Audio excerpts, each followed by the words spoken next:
Hello again. I'm Dr. Foojan Zeine, and I want to thank you for asking your questions in all of my social media. So keep it going. So today I wanted to answer one of your questions. How do I deal with my anger when I'm so committed to be happy and it keeps coming up? And at times it feels like I don't have any type of control. I wake up angry. I go to sleep angry. The minute I'm quiet and I even want to meditate, all that shows up is anger. Now I meditate and I exercise and do all the things, and I've created my life in such a way that is really working for me. What can I do with this anger? Where is it coming from? Well, um, anger is one of the primary six emotions that comes up. Anger is powerful, is one of the most powerful emotions that we have. So it's okay that it's there. And many times it's helpful. It's trying to tell us something. Maybe something kind of like an injustice is happening and we need to take care of ourselves. Maybe we need to take a stand for ourselves in our relationships, whether it's an intimate relationship, a work relationship, friendship, a family, and we're not realizing it. And then our anger shows that we got to do something about it. So listening to your anger, it's important. And maybe because you don't like it and you keep pushing it away and saying that it's not important and I don't want it and it's uncomfortable, that you keep pushing it away so you don't listen to what it is that it's telling you. So, in order to let go of anger, you first have to acknowledge it and then feel it and then get the message and then release it or get the message while you're attempting to release it. So, what are some of the messages that come with anger? Anger, because it's a powerful emotion, sometimes it kind of acts like an umbrella for anxiety, for sadness, for shame, for guilt, any of those anxiety, any of those emotions that might feel a little bit vulnerable to us.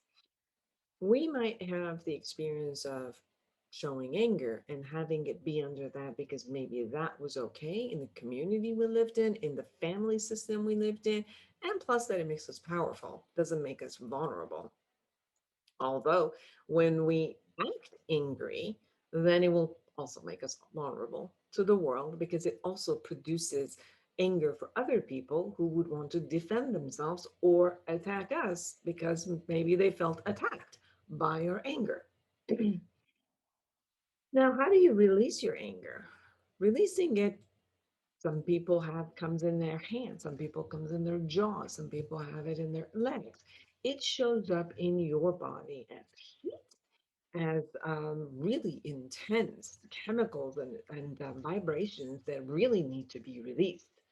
So you can run, you can jog, you could hop, you could dance, you could do anything that, like get on a trampoline, and you could do all of these things if you think that your anger comes in your legs and you need to release that type of an energy, like a volatile energy. If it comes to your hands, you can box. You can use those stress balls to just kind of like hold on to it and release it and let go and hold on and let go. Um, you can take ice cubes and go crash it outside on a wall. You could rip newspapers, papers, something that at that moment just like it destroys, but nothing important.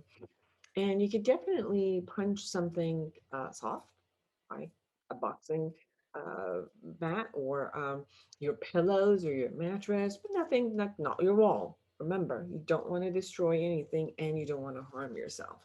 And if it comes to your jaws, humming, singing, calling out, deep breathing, exhaling, all of those are really, really helpful. It really supports you to get that energy out of your system. And then when you get that energy out of your system, now look at the voice, now look at the message that shows up for you, and look at the underlying emotion that's under it. Is it sadness? Is it anxiety? What is it that is there that you haven't been paying attention to? You need to take care of whatever the message is before you could get the joy coming. Or if you are someone who can compartmentalize it, then go ahead. Acknowledge it that it's there. Tell it, give it a time that you're going to meet with yourself. So you're going to actually look at that anger and then attend to your work, your relationships, your parties, whatever it is at that moment. Experience your joy and then go back and promise yourself to sit down and look. Even if you're meditating and anger is coming up, just look at it, listen to it, and see what it is. Acting out anger is different. Sometimes you might feel anger and act out immediately. That probably is dangerous for you. So it's important for you to acknowledge it. I'm going to say it again. Acknowledge it, hear the message, release it in a safe way. Acknowledge where it is in your body. Hear the message of what's inside, what's underneath. What is it that this anger is asking you to do for yourself? How do you need to take a stand, set boundaries, shift, do something which it's telling you to do because your system needs that? Or if you're angry about something, but there's nothing you can do about a certain situation which is making you angry, then at least capturing the concept of I'm powerless against this and going into the powerlessness, which is a little bit more of the vulnerable side, and then maybe going into acceptance of it and looking at it from a different aspect. When you're going to share your anger with a friend, a mate, someone you want to share with. Remember, anger is hostile. It's really a volatile energy and it impacts people. So share with them about your anger. Don't dump your anger on people because when you do, they go away. They won't have the open heart and an open listening to listen to you. Okay? I'm going to say it for the last time. Acknowledge your anger, even cherish it. Listen to the message and all the vulnerable emotions that are underneath it. See what you could do about the message. If you could do something, go for it. Handle it. Take care of it. If you don't see any way that you could possibly do something about it, go into an acceptance and compassion and release it from your body with a safe way and safe means so that you don't harm yourself or anyone else.